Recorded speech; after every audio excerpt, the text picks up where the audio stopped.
Hey everyone, welcome back with Beano Mac, where today we are going to continue our playthrough of Super Smash Bros. Brawl, but we're going to do a new type of mode, and that is Subspace Emissary. As you can see, this is going to be our first episode. I'm not sure how many episodes we're going to have. I'm going to try and do, an hour's worth of, gameplay, every day and stuff like that until we finish it up.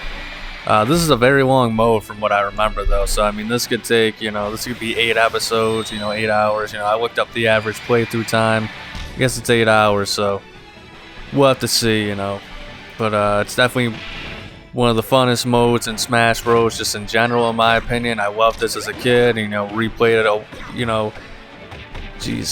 I think it was like 2016, 2017, I remember it was before Smash Bros Ultimate came out. So yeah, I think it was around 2017-ish, 2018-ish, so we're just doing on the normal difficulty, just casual playthrough. That's what I do, this and that. And, I'm going to talk through cutscenes because there's no dialogue whatsoever in this entire story, which is an interesting choice, but I mean, I understand it at the same time, and there's a lot of things that I dislike about this mode and its story, but that said, it's still a very well-told story. It's still very fun to play through, like I said, and it's very replayable, and unfortunately, it just seems as though, Sakurai, I guess, these cutscenes were, like he said, the reward for playing the game, which, obviously you get to see the story and experience it, but I guess he cannot stand people uploading story modes to games on the internet and YouTube and stuff like that, because it ruins it for players who want to play it and stuff like that. I mean, I disagree. I think... like I've seen a bunch of story modes, after the fact, to refresh my memory on things, or just if I want to see the story and not have to play through it or something like that, for like Mortal Kombat and stuff like that. And even if people want to do that, I mean, I get the idea from being a game developer in which, hey, we're losing out on money and stuff like that, but at the same time, I don't know, I don't really think it's the biggest deal. I get the feeling that if someone's going to watch the story mode, they're either going to play it at some point, or, they're, they have the idea of, I'm not going to play it anyway, or something like that. And I think, it seems like Nintendo has always had the mindset that, if people see gameplay footage online and stuff like that, they're not going to want to play the game and stuff like that. And obviously, I think for the most part, that's kind of the opposite, and seeing gameplay and footage and stuff like that, and seeing people enjoy themselves playing these games and whatnot, possibly reviewing things while they're playing and stuff like that. I mean, I think that's a very good marketing tool that, once again, Nintendo, they don't really look at it as a marketing kind of thing. They just look at it in the sense of, oh man, this is our footage, this is our game and stuff like that. But I don't know. I mean, they've been a lot more lenient in the last few years, I feel like, than they were in the past, the Wii U era days, so I don't know. Then again, they also apparently announced that, I guess if, in the future, if you don't have commentary or anything like that in your gameplay videos on Nintendo stuff, then they will consider it, just not constructive enough or whatever, or, I forget what the word is they use on YouTube all the time, transformative. Yeah, it's not transformative enough, so they might just take down your gameplay videos if there's no commentary or something like that. So I don't know. Nintendo, unfortunately, is just a crazy company. But that said, I mean, all companies are just, nuts and, very protective of their assets and money and stuff like that. Especially when they're run by the wrong people that don't really understand the industry that they're in, and that just seems all too commonplace nowadays. I think George Carlton said it best, many, many, many years ago. It's an exclusive club and we're not in it. Something along those lines.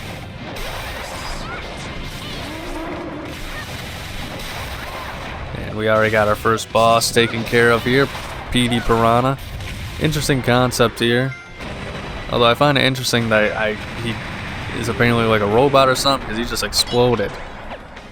So I gotta wonder what the deal with that is, because I don't remember him being like a robot or anything like that.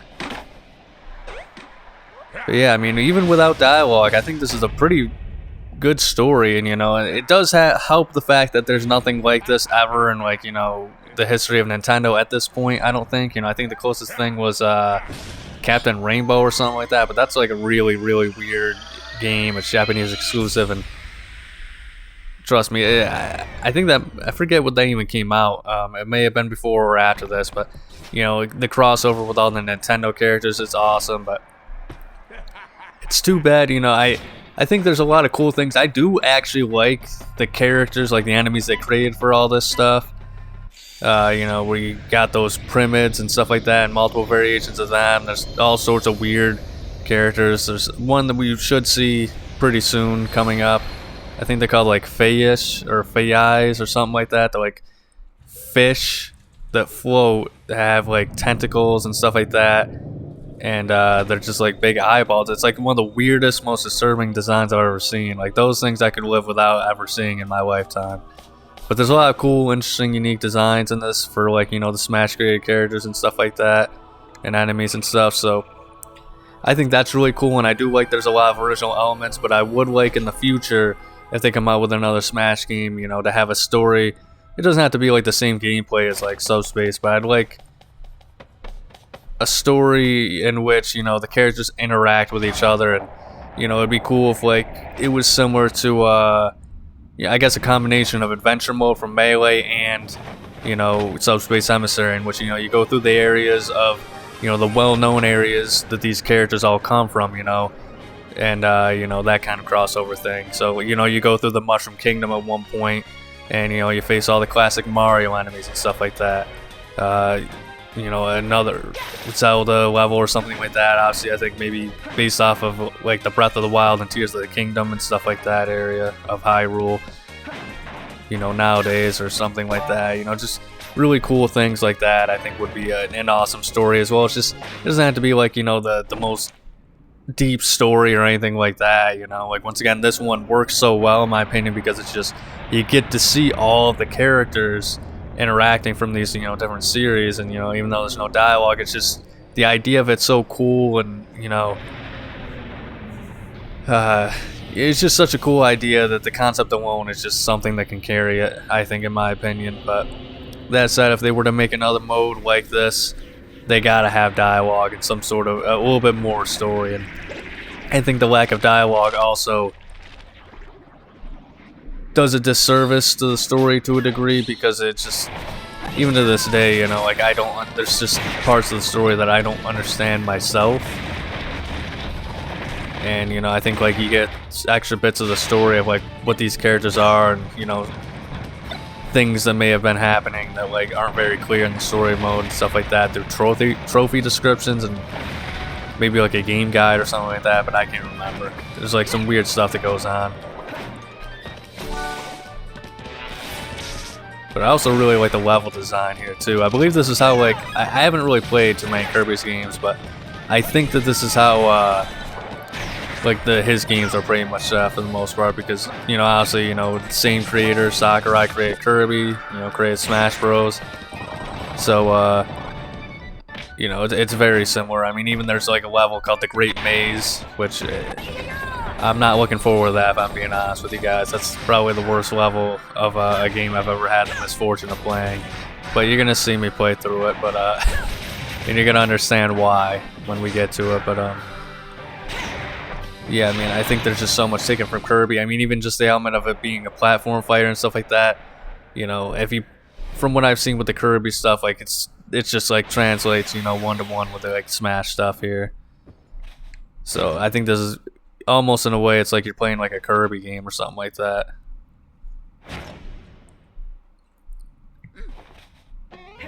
Alright, now we got some Mario here again.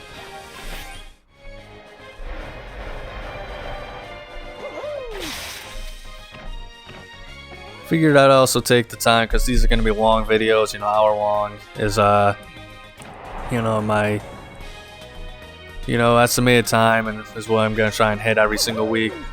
So I figured, you know, this is a good time to put in some of my favorite segments of my Let's Play stuff, and that's to cut content. So I think though we are going to start with Smash Bros 64, and we're gonna work our way up to Brawl, probably all the way to 3D, S and Wii U and stuff like that. Because there's a lot of content, and I don't know. I'd be surprised if I was able to cover all this stuff in one video. So may even be multiple videos. But let's get started with Smash Bros 64, since I never even talked about that because I didn't do commentary in those videos. But let's see here. So there's a few unused stages. So apparently there's two which we'll probably use for testing purposes that just look like a small version of Dreamland and stuff like that from Kirby 64 and stuff like that. And then obviously there's the ones that are technically playable. Like it was Battlefield and Final Destination. I don't even know if they were actually called that at the time, but those were the stages that were unselectable in Smash Bros 64 and stuff like that. But you fought him obviously in the classic mode, as well as the Metal Mario stage. He got his own unique stage in that as well that you just unfortunately can't play without playing either Smash Remix or having like some sort of Game Shark codes and stuff like that.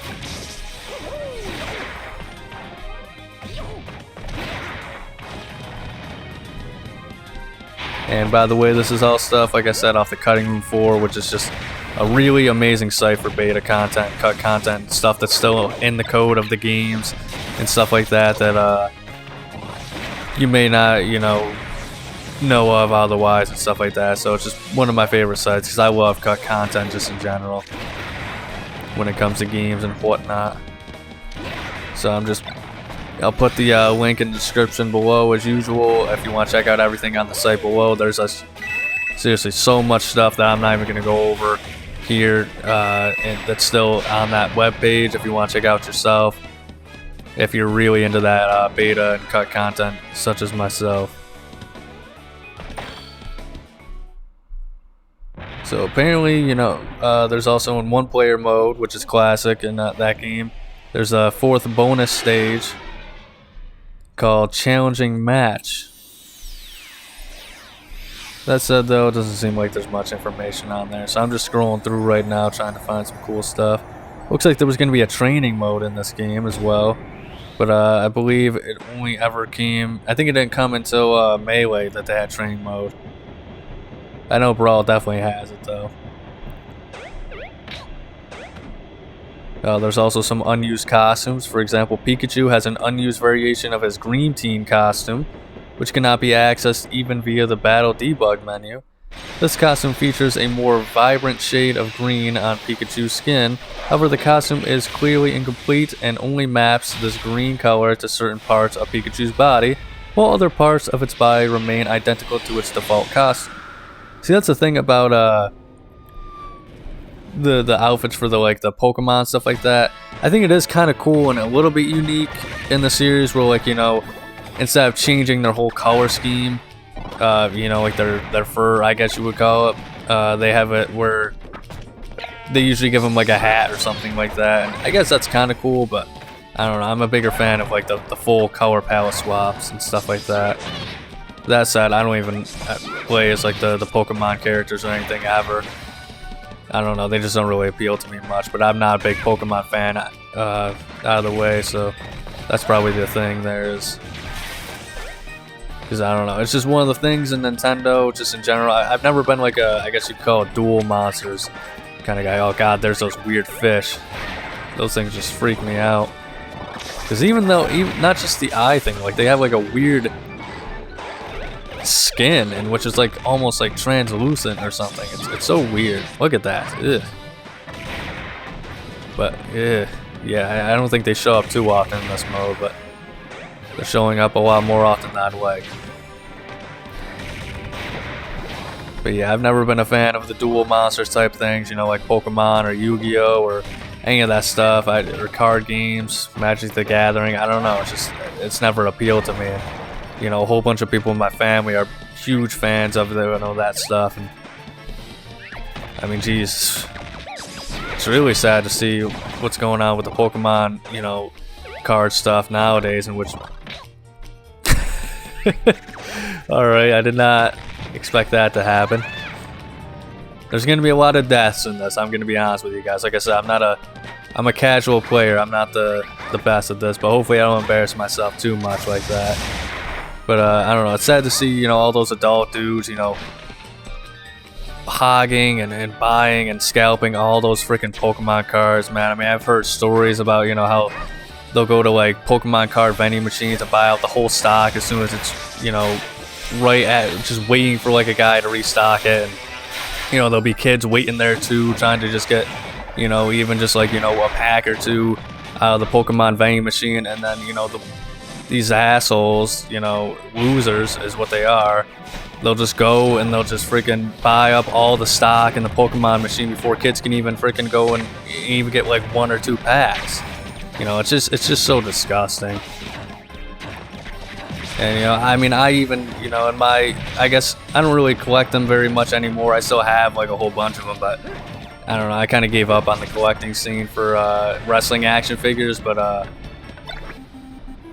you know, that was my thing. And scalping was kind of an issue, but like I always, for the most part, as long as it wasn't, you know, people out of you know, out of line or whatever, you know, people that, you know, really old figures or something like that, you know, scalping wasn't the biggest issue. But I think it's getting worse nowadays, especially it seems like the Walmart figures in particular are the bad ones, in which once again people will go to Walmarts and they'll buy the limited stock that's already there of, you know, usually like very specific exclusives to Walmart.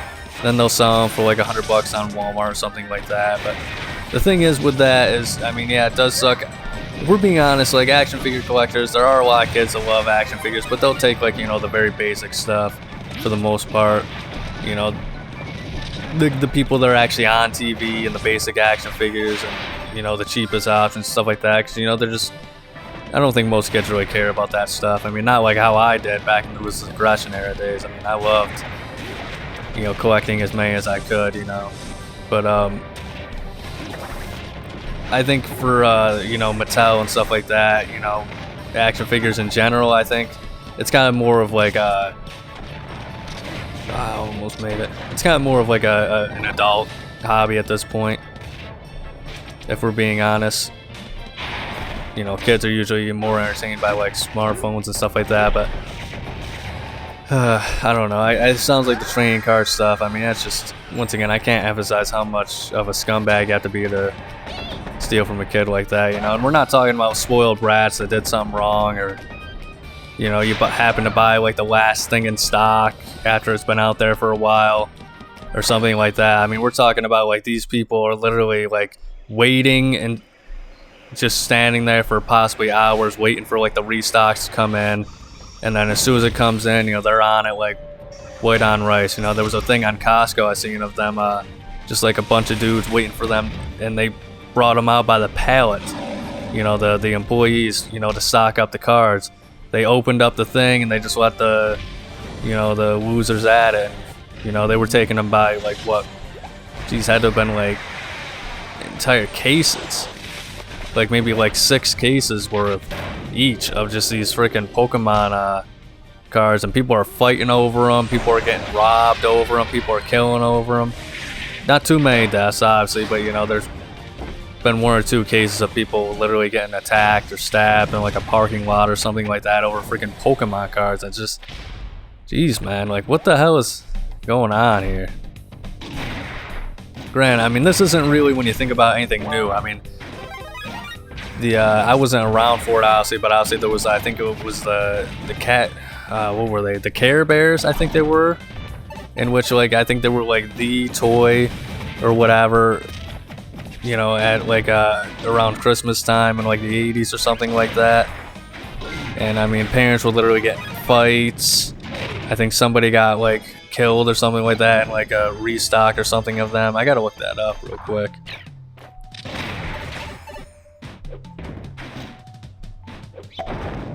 But yeah, I mean, it was just,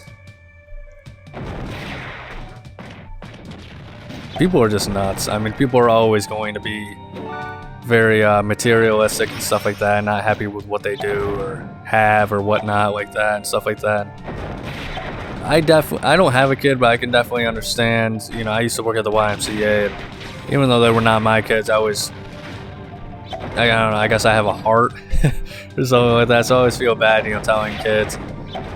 Just telling people in general no and stuff like that, but I mean, it's just a part of life, you know. Sometimes everything isn't going to work out the way that you want it to. I don't know. Once again, I'm not a parent, but I just can't imagine, you know, physically assaulting someone over what is essentially, you know, having to deal with a kid maybe having heartbreak on like a Christmas Eve or something like that. Just because they didn't get, you know, one present or something like that, you know. Which is kind of weird to me, because I mean, how many kids ask for like ponies and monkeys and stuff like that and don't get them, and probably are pretty depressed about it, but they're happy because, you know, they got all the other gifts and stuff like that. How did I miss that guy?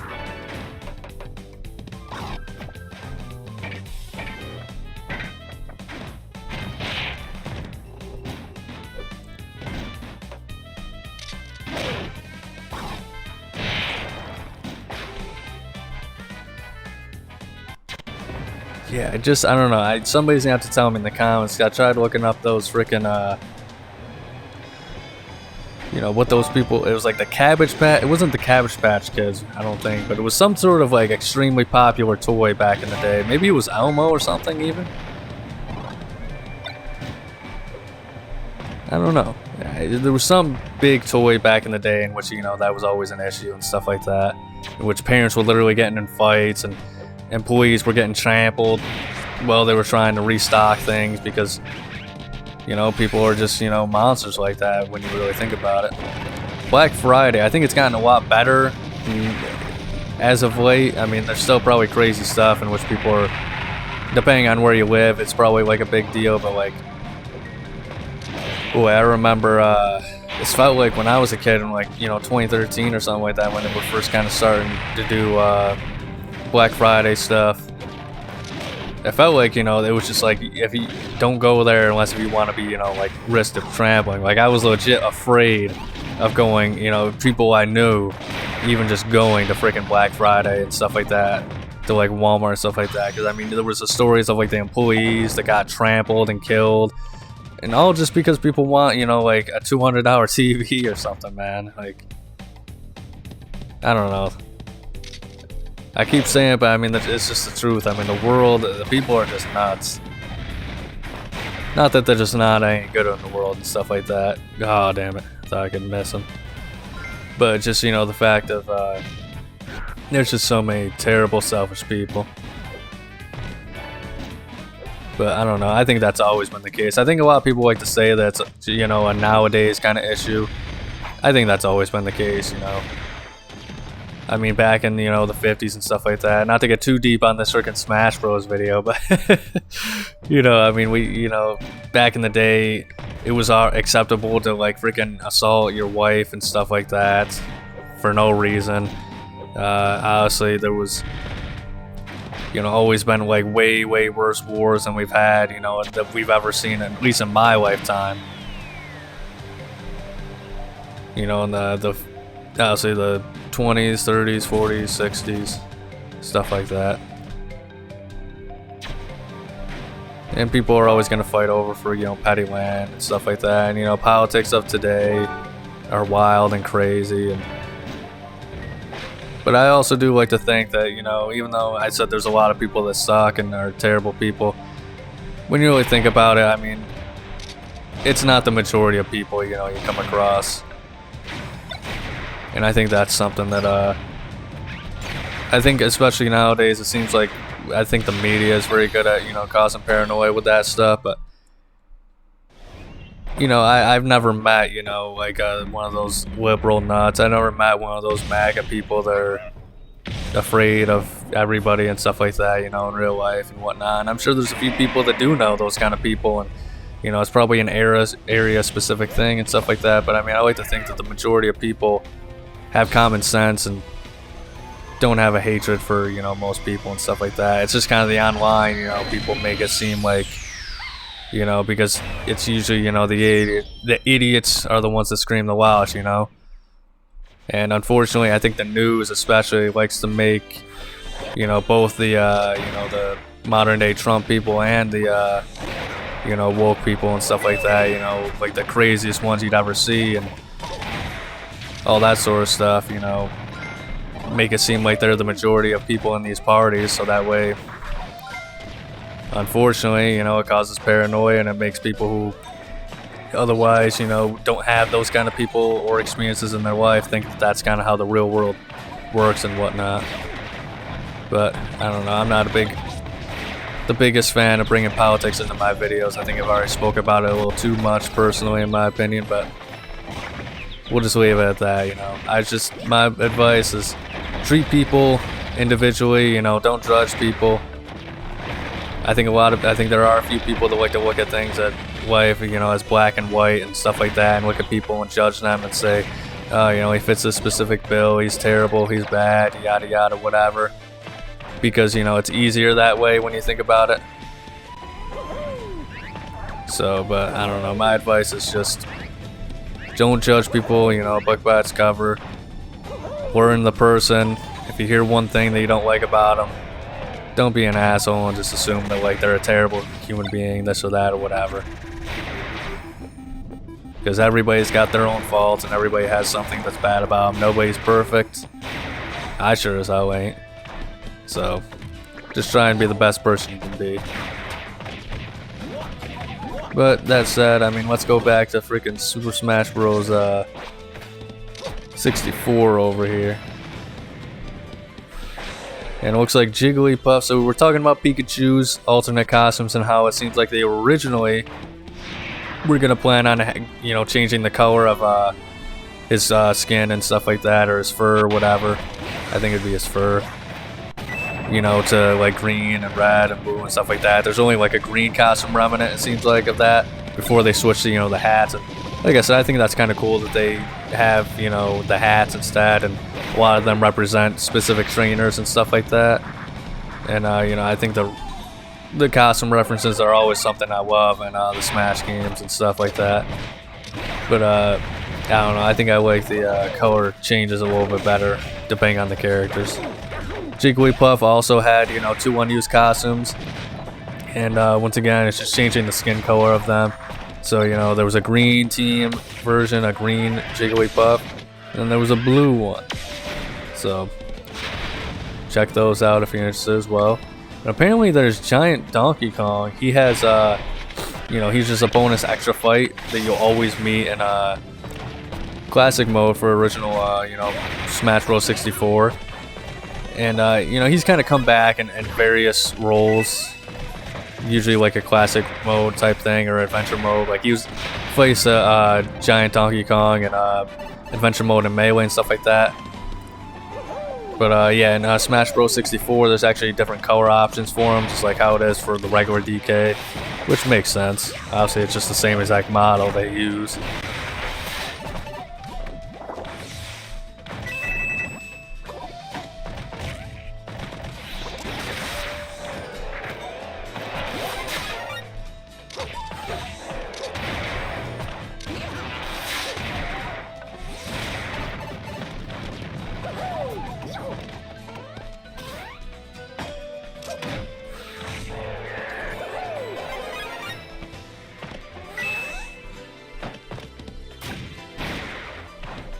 Apparently, actually, it says here that Final Smash, you know, obviously those are the things that appeared in this game first. You know, their ultimate techniques, which you know, get to use after getting the Smash Ball, or in Smash Bros. Ultimate, you actually have, you know, Smash meters, depending on how well or poorly you do in a fight and stuff like that. Apparently that was intended to be in this game, which is interesting. I wonder, it's probably once again the short development time in Melee as to why they weren't able to have Final Smashes implemented in the game. But it's interesting that it had to take them all the way until, you know, what, 10 years later? I think 2008 is when Brawl came out in January, so it's almost 10 years later in which we got Final Smashes, when it was a concept, you know, he wanted to bring in since the beginning of the series, so that's pretty cool. But it actually has some leftover sound data of what they would have had for these characters and stuff like that.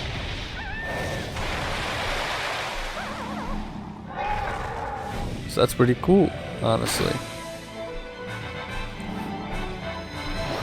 And it looks like a lot of these also were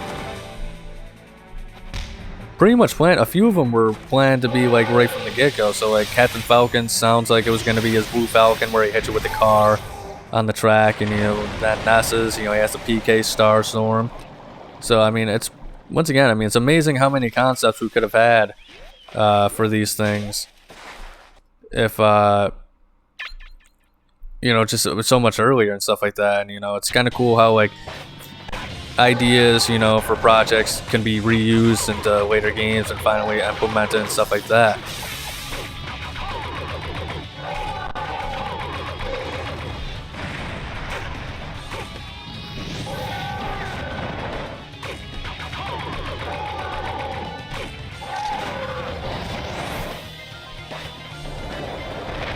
See, there's some anti-piracy measures.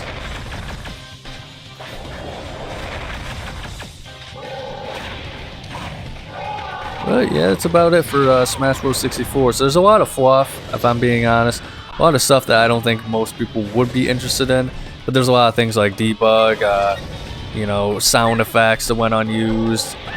You know, stage transitions as far as, you know, like, I guess, like, you know, startup animations, you know, spawn points for the stages and stuff like that went unused. So if you are interested in that kind of stuff, you know, check that stuff out.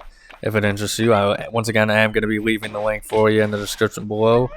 But we're going to go with Melee next. So we got some unused stages here, you know, unused character intros, some unused Pokemon,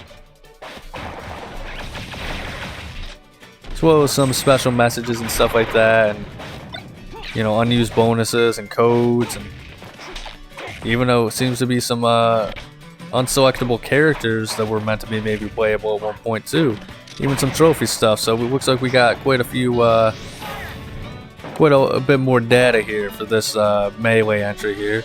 And you know, there's also a lot of sub pages too that you can look at right at the top of the page and stuff like that, if there's so much information for all these games as well. You know, and once again, there's Dragon Ball Z games on here for beta content, wrestling games, you know, all sorts of stuff. So if you're, I get it, you're probably sick of me you're probably tired of me advertising the freaking cutting room floor and all this other stuff. I'm just trying to, you know, tell you, if you're interested in beta content, check it out. That's the last time I'm gonna bother you guys about it. But let's read about some Smash Bros. Melee stuff. So we have unused stages, and there are 6 unused entries in the debug menu. But it seems like only 2 of them can actually be activated and actually work in the game, otherwise they crash. So apparently there's one called 10-2 in which it crashes the game, but it looks like the stage is Icicle Mountain without the music. And it seems like it was just speculated to be an unfinished Ice Climbers related stage from Adventure Mode.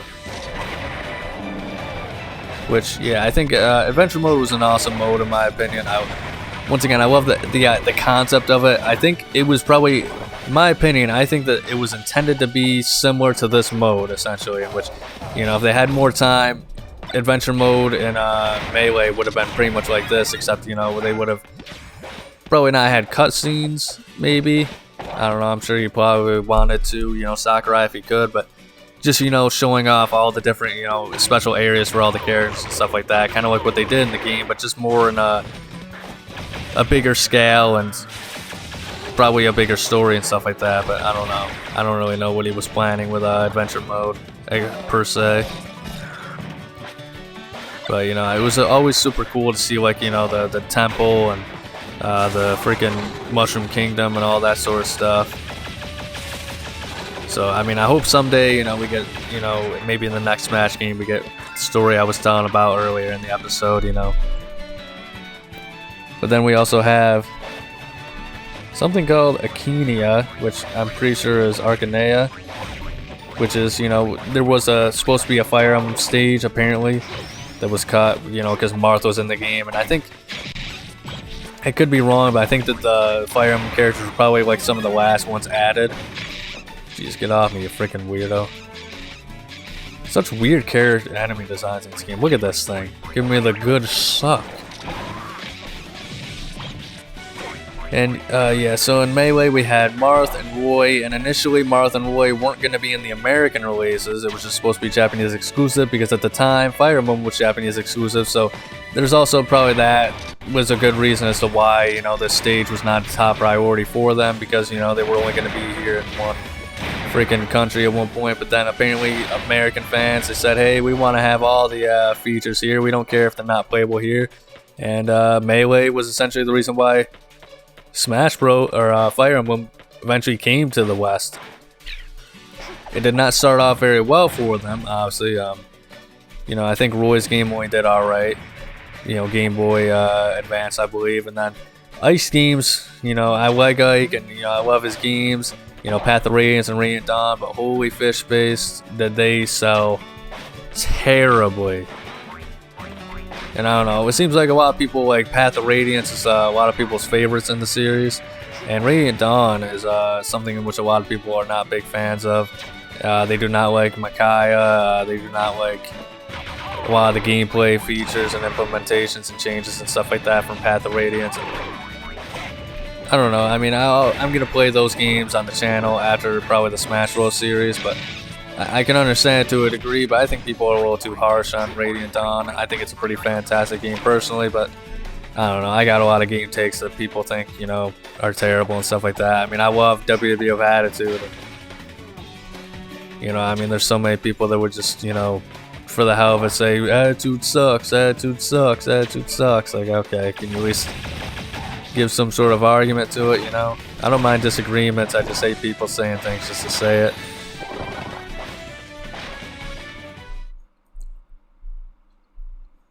So apparently there's a stage called Dummy, but nothing loads up whenever you try and load it up. So it's probably just a very brief placeholder, nothing was there, it's probably just some random file. Then there's Ice Top, in which once again it crashes the game. It's just another version of Icicle Mountain without music. But some people are speculating that maybe it would have been a second stage for the Ice Climbers, because the Ice Climbers, they only had one stage in this game in Melee, whereas a lot of, I think every other like base character, like characters you didn't have to unlock on the roster, they all had two sets of stages. So Ice Climbers did not. Maybe it was a timing issue. Some people are speculating that, you know, this unused stage possibly was going to be meant to be like the summit that's in this game, you know, featured. Which I definitely like the summit in this game a lot better than, you know, what we got in Melee, because it's not a scrolling stage. Well, it technically is, but it's not like a scrolling stage in the sense of you had to move along with the stage. Plus, I think it's cool, you know, just all the movement in the stage, as well as the fish. You know, he's a bastard, but I don't know, I think stage hazards add a lot of character and charm to this game. Once again, I'm not a competitive guy, so, you know, I don't care about, you know, tournament legal or anything like that. Whatever, so I like, you know, stage hazards, as long as it's not too crazy, you know. 75M, you know, where you have like nowhere to stand or fight or whatever. Very cool aesthetic wise stage, but man oh man, is it just not fun to play on. Then there was a test stage, which is just a large stage with untextured platforms, a few floating pits and platforms, and the music that plays on the stage is borrowed from the Corneria stage. And apparently the backdrop is of a now closed coffee shop in California named Cafe Verona. Now it's apparently replaced with a Mexican restaurant named Reposada, and it is commonly used in 3D graphics. Apparently, yeah, so the background they took of this like cafe at the time, you know, this was 2001, I'm sure, probably 90s or something like that is when they took the picture. But I guess it's just something like a generic picture just for testing purposes. Apparently there's one, just another stage called, I don't even think that's a word, it's TSEAK, an untextured test stage for Break the Targets. It was reserved for Sheik, who ended up sharing the level with Zelda. So possibly an extra, you know, stage for Sheik.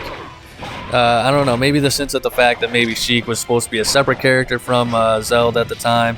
I think Zelda, like, especially, you know, in Brawl and in Melee, I think she was kind of just like a useless character to me. I think she was even, I don't know, just the original incarnation of Zelda I thought was just terrible.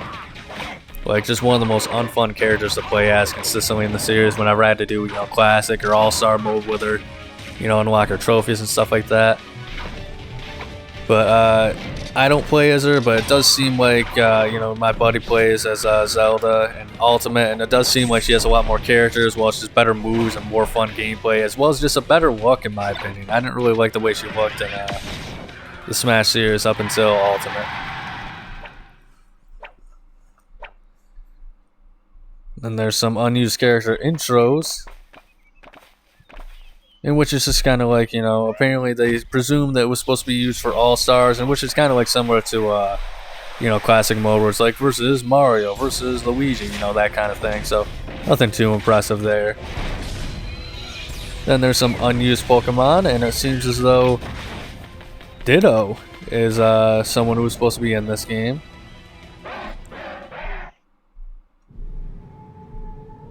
And apparently only one Ditto can be on screen at a time. I've never seen the same Pokemon on, more than one Pokemon on screen at the same time being the same thing. Like, I've never seen two Magikarps. I've never seen two Charizards on the screen at the same time. So, I mean, assuming that's just a rule that is, just how it goes for all of them. But I'm sure, like, it's one of those things where if you were to hack it and, like, you could have two freaking Charizards or something like that, but I don't know. I don't really see what the point of that would be. See you holding a slingshot and a book? I don't know nothing about freaking Earthbound, if I'm being honest. I tried it for a very brief time on like the virtual console because I wanted to get into it, and it's just a tough game for me, so I think I'm good on trying it, but maybe I'll play it someday. But eventually Ditto was added into Super Smash Bros. Ultimate, of course, and it seems like in Melee he had the same idea, You throw the Pokeball, he comes out, and then he, mimics the player character and stuff like that. And, he, fights for you for a little while.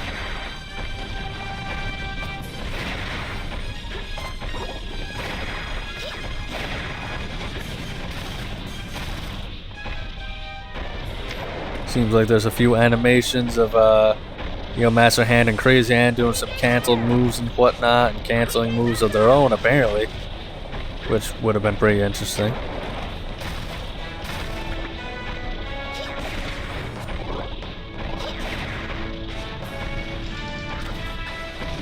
And then there's some unused special messages and stuff like that.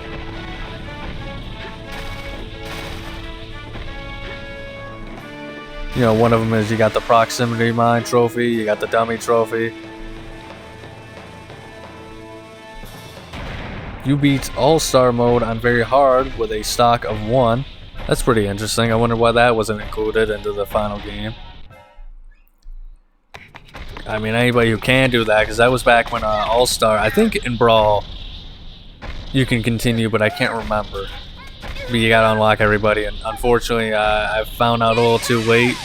I would have started Subspace Emissary probably right away if I knew that you had to beat Subspace Emissary to unlock all the characters. I didn't realize that at the time. But you need to beat it in order to unlock Wolf, Jigglypuff, and I believe Toon Link is the last one. And, I could spend all my time, doing like, 5,000 battles to unlock everybody that way, but that's just not very fun. So, gonna do some Subspace here instead and stuff like that, and then we'll do some All-Stars after the fact, and maybe we'll do like a classic mode or two, just for the fun of it, and I'm thinking of doing some boss battles as well. But yeah, in Melee, beating, freaking All-Star mode, in one shot, I mean, that's pretty crazy. But now that I think about it, if you die once in All-Star in Melee, then you freaking, you lose the whole thing, you don't have any lives. If you die one time, you can't continue, I believe. So I think that's why that message probably got removed. So, I don't know, looks like maybe they were planning on making All-Star mode a lot easier in Melee than what they ended up doing, eventually probably doing the same thing that they did with Brawl. But I think in boss battles mode, I remember in Brawl, where you just fight all the bosses kind of like Porky, you got to beat all 10 of them and stuff like that. I remember you can't die on that one either. It's actually a load of horse shit, honestly, which, you know, I'll explain when we actually get to boss battle mode and stuff like that, because there's some spoilers, but boss battle mode is honestly one of the most bullshit story modes, or not story mode, the bullshit side modes in the whole series, for a few reasons.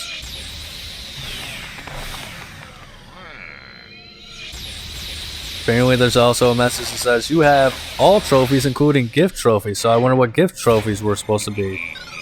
Then there's the you got the Mario and Yoshi trophy, which I think was maybe a Japanese exclusive. I know it's something where you can access using codes on Melee and stuff like that, but I cannot for the life of me remember if it was like exclusive or, you know, to a specific version, or if it was Japanese exclusive or whatnot.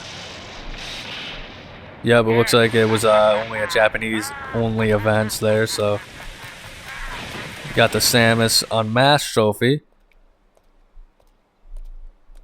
Once again, Japanese exclusive. Which I don't really understand the point of that, because I don't know, trophies were awesome. Like, once again, I've mentioned that, like, I miss trophies in the Smash series, and it's just so sad that freaking Ultimate got rid of them. I understand, because I mean, you have 100 guys, you know, and having to do like 100, you know, worth of trophies and stuff like that for not only, you know, classic mode but all-star mode and stuff like that. It's a lot of work. But damn, it does feel like that's the one feature missing from Ultimate to make it the literal Ultimate, you know, Smash game, to make it perfect, in my opinion. I know there's like small things that some people would say, you know, no, it's missing this, you know, that there was in, you know, Brawl or Melee or whatever. How did I miss? Forget this. Oh, I did get somebody. But I think I may have already got the permit anyway. But, yeah, I don't know. I think I was pretty disappointed when I heard the trophies weren't going to come back, honestly. But at the same time, I don't know what it was, but I just didn't really like them the same in Wii U. Like, I felt like the character descriptions and the trophy descriptions just kind of, it just didn't give us as much information as the previous games, you know. They kind of felt run-of-the-mill at times, too. I didn't really like the trophy shopping thing either. Which I guess it was better than, you know, the lottery system in Melee and but I did like the coin shooting in Brawl. That was always a fun way to, you know, waste some time.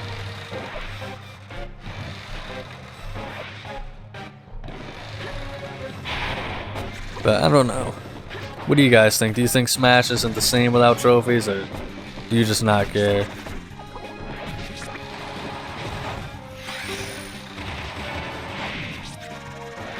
And apparently there's also an event that says the class of trophies you can collect has increased. So it says, while completing certain tasks does allow new trophies to become accessible, this corresponding message is never used to indicate this to the player. Honestly, I have no idea what the hell that even means. I didn't know anything about that. And then there's some unused bonuses, which were, you know, things during fights, and as well as, you know, classics and stuff like that, adventure mode, which were essentially just little mini challenges you could do, which were included in Melee and stuff like that. I don't think they were ever brought back, though. It was kind of an interesting thing. Like, I do remember specific things, like, you know, in adventure mode, like, you know, KO a Goomba, KO, you know, Giant Kirby, KO Giant DK, you know, Link Master, which, you know, I tried to do in my Melee playthroughs. Obviously, I never did it, which was, you know, in the adventure mode stage for Link and, you know, the Zelda stage and adventure mode in that game, of course. There's like, you have to find the Triforce on these platforms. There's 6 platforms. One of them has a Triforce. The other 5 has, you know, fights with Link. And if you beat all 5 of the Links and the time limit while also completing the level, then that's the Link Master, because you beat all 5, you know, Links, of course. You know, it's just different color palette swaps of them. But, you know, I thought those were pretty cool things there. There's Barrel Blast KO, which used the barrel to KO somebody. Crash and Burn, which I guess was a negative one, where all meteor attacks missed. I don't know what that even means. Deflector, which apparently even they don't even know. Probably something to do with reflecting attacks. Probably just wearing like a, you know, the Franklin badge and stuff like that from Earthbound. Green shell shooter, cause damage twice or more with a green shell. Interesting. Pool shark, threw one enemy into another. That's actually pretty interesting. Red shell shooter, cause damage 3 or more times with a red shell. And ricochet rifler, deflected a shot, hit an enemy. But yeah, I don't know. I mean, I think those things were cool, but I mean, at the end of the day, they didn't really add much to the story or the gameplay. I don't think you needed them for like 100% either. But I mean, there was just so many. It was like I think there was like hundreds of them, so very small, minor things. I don't think they probably ate up development time, but it's one of those things where it makes you know, Melee more unique for having them. But once again, I don't think most people really even cared about that stuff.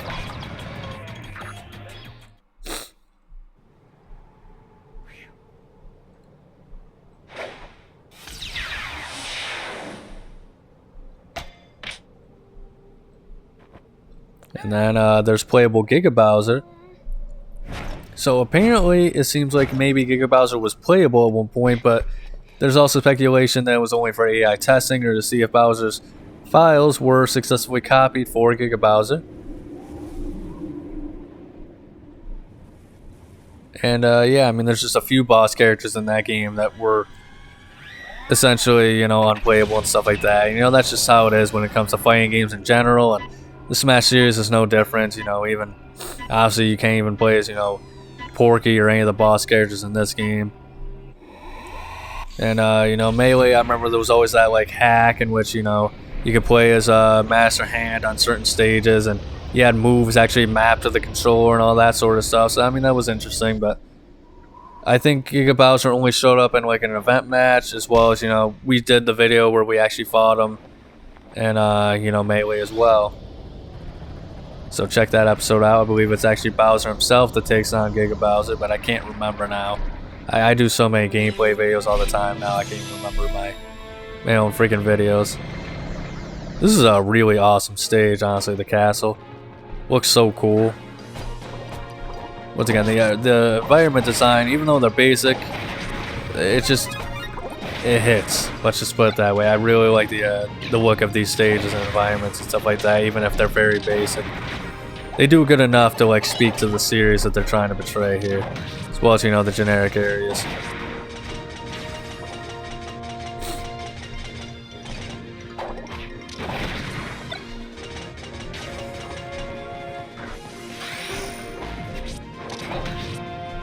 Apparently there's also a version of Mr. Game & Watch which is 3D somehow, which, I mean, I think he is just a 3D character model like the rest of the characters. However, it's something about the perspective of his character. And apparently it's the same, like they have like a code or whatever in which, you know, it's the same code that makes everybody flat on the flat zone stage and stuff like that. And so, you know, obviously he's a 3D model, but they just make him you know, it's just, you know, using technical things to make him look flat, which is pretty cool. But that's about it for the Melee Cutting Room 4. So admittedly, I am going through this a lot faster than I thought, so we'll have to talk about some other things in future episodes.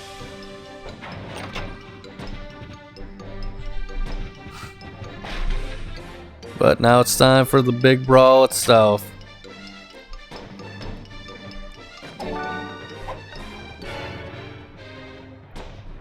And it looks like we have a lot of new things here. Once again, we got some Subspace pages that include unused sounds, graphics, oddities, as well as you know, some version differences, pre-release info. But we got some unused animations. You know, we got Captain Falcon, Kirby being able to walk with his hammer, which, as well as swing it in full force, you know, charging it and stuff like that. I believe that wouldn't be the case until Smash Bros. For Wii U and 3DS and stuff like that, because in this game he still has the whole thing where Kirby freaking, you know, it's just like a single hit, you can't really control it, which it just doesn't really feel right to me, not being able to like charge his hammer attack. And also, you know, in the newer games, while he's charging it, he has like the flame, you know, thing going on. And if you charge it for too long, he starts to take damage until you let go of it. So feels like an incomplete move around this time, but we didn't know any better at the time. Apparently there's an animation of Fox and Falco in which their blasters are misfiring, which sounds like more like bullcrap, like, you know, how in this game, you know, characters, if you like dodge or try and run too often, you know, they'll freaking trip. It sounds like just some lame way of, like, you know, trying to quote unquote even out things, you know, make it fair for all players. Definitely the worst thing Brawl ever did. So it looks like it could have actually been way worse if we're being honest. Apparently Wolf has a animation of Fox's, you know, rapid kicks, you know, his like kicking combo and stuff like that. So it looks like he was going to be a little closer to Fox than initially expected. Interestingly, I've never really noticed it. Granted, I don't have an eye for details, if I'm being honest. But apparently Wolf is a very unfinished character in which you can see like his animations are very jerky. He was not finished, so obviously like some of the moves just don't look right and stuff like that. I have never noticed that. Like, he just, to me, that just looks normal, like, and it seems to fit his character, you know? Like, he's just kind of like unhinged type thing. But apparently that's not like the case for like some of his moves, and, you know, it's just his standard generic you know, animation, stuff like that.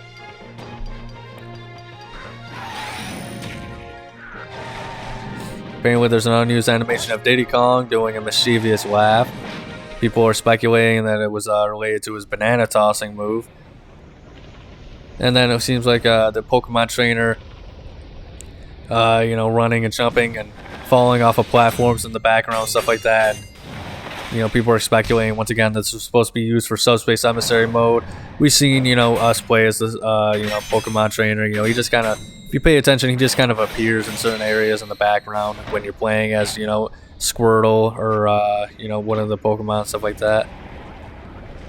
Apparently, Giga Bowser has an unused animation for picking up an assist trophy and throwing things. However, in the game, Giga Bowser, when you're using, you know, Bowser's Final Smash, obviously, you know, he can't pick up items or anything like that.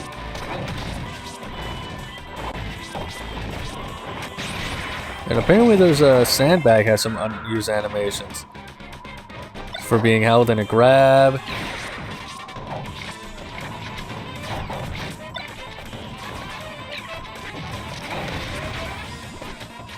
Yeah, apparently you can grab the, you can't grab the freaking sandbag or anything like that, which I kind of obviously figured, I knew, I just thought that that was just normal, but apparently that's something you can do in Ultimate, but I didn't really do the home run derby that much in Ultimate. But I know it's also just an item where you punch them and you beat them up and stuff like that. It would be pretty cool if like there was just like, you know, the sandbag, you were able to actually like fight him and beat him up, and like he was able to fight back, stuff like that, especially for training mode. I think that'd be hilarious.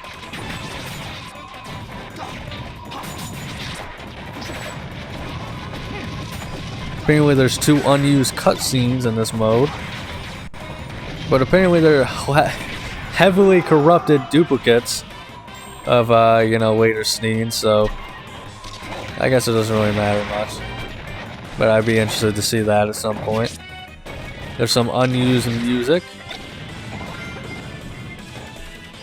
which you know, which is leftovers from Melee and stuff like that. And apparently there was a few tracks that were meant to be in the game that never made it. So a track from Mario and Luigi, Partners in Time, didn't make it. Some people speculate that there was a song, Beware the Forest Mushrooms, from Super Mario RPG.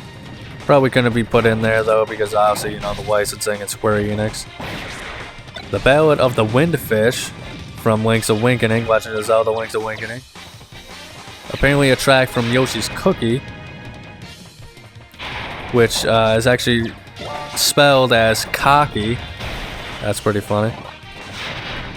But Yoshi's Cookie, I think that was just like a puzzle game. That was probably one of the lamest looking games I've ever seen and tried to play. Like, I wonder, like, huh, what's Yoshi's Cookie?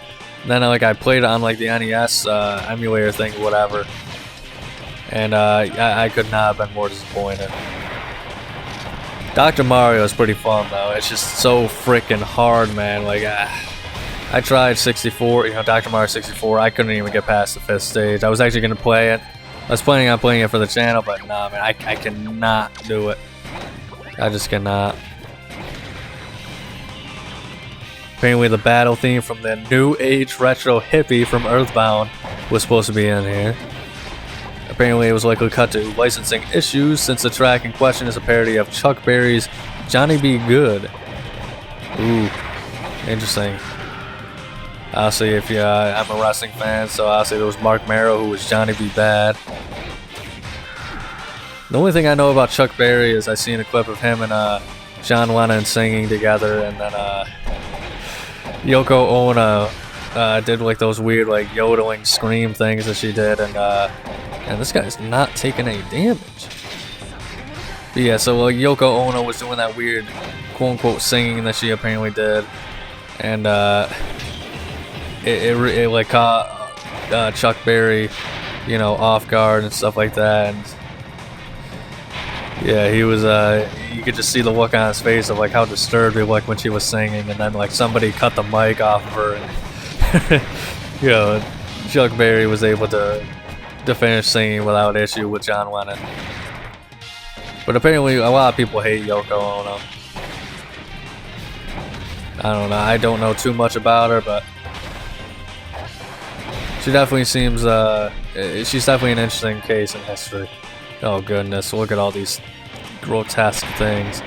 God, I hate those stupid freaking All Might things. Especially because they all... I'm a character that has no range weapons really, or attacks, and they know it. They use that against me.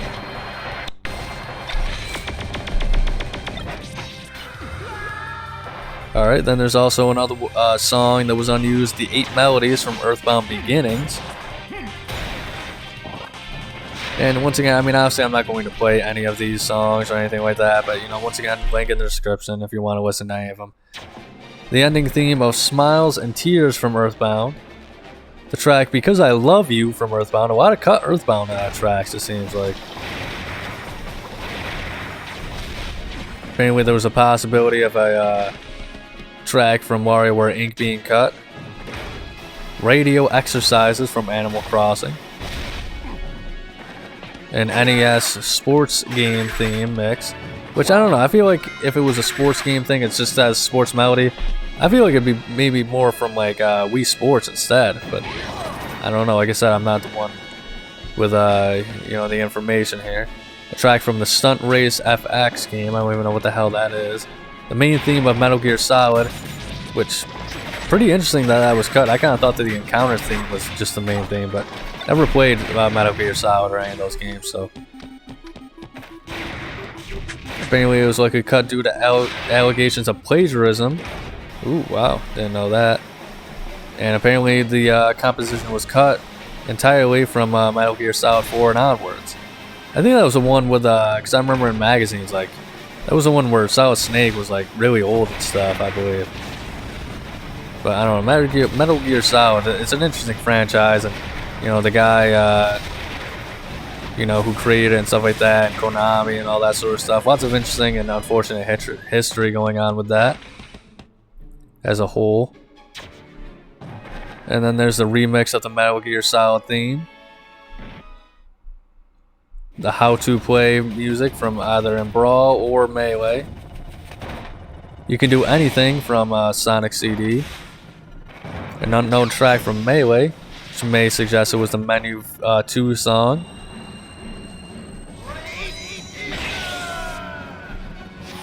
The classic mode intro. Classic mode ending. A song that was intended for Subspace, but didn't make it seems like. And then there's just a bunch of non-looping, you know, Subspace Emissary songs, so maybe you can check those out if you guys are interested. But I gotta say, this actually, once again, Smash did such a good job of making me want to play the games these characters are from. And Ike, as soon as I seen Ike with this freaking intro, the way he comes in, hitting the ether and everything like that, man, this is such a fantastic, like, coolest freaking character intro in the whole series. But I mean, they still have some really good ones too. I mean, I think Fox's was really cool. Eventually, when we see Falco, that's going to be a really cool one. That's about all the ones I can think off the top of my head. But when a character is badass and stuff like that, and I want to introduce them in that kind of way, they do a very good job of introducing them. Uh-oh. Alright, now this is going horribly so far. Oh yeah, I could have used that a second ago. Still not done? But yeah, I mean, if it wasn't for Smash, I wouldn't have tried Star Fox, Fire Emblem. I would love, because I like Little Mac and, you know, the later games, I would love to try a Punch-Out game. But, like, I don't know, I'd like to play a modern style, you know, Punch-Out. But I think a lot of people think that there would be issues with that in the modern day. I disagree. I think only certain stereotypes people would have an issue with. I think the ones in Punch-Out most people wouldn't care about. Maybe somebody on like Twitter or something like that making a big deal out of it for no reason, for attention's sake. But that's going to be all for today's episode. Thank you so much for watching. If you enjoyed, make sure to like and subscribe. Check out next week's episode on Nintendo Tuesday. But above all else, please remember to have a nice day.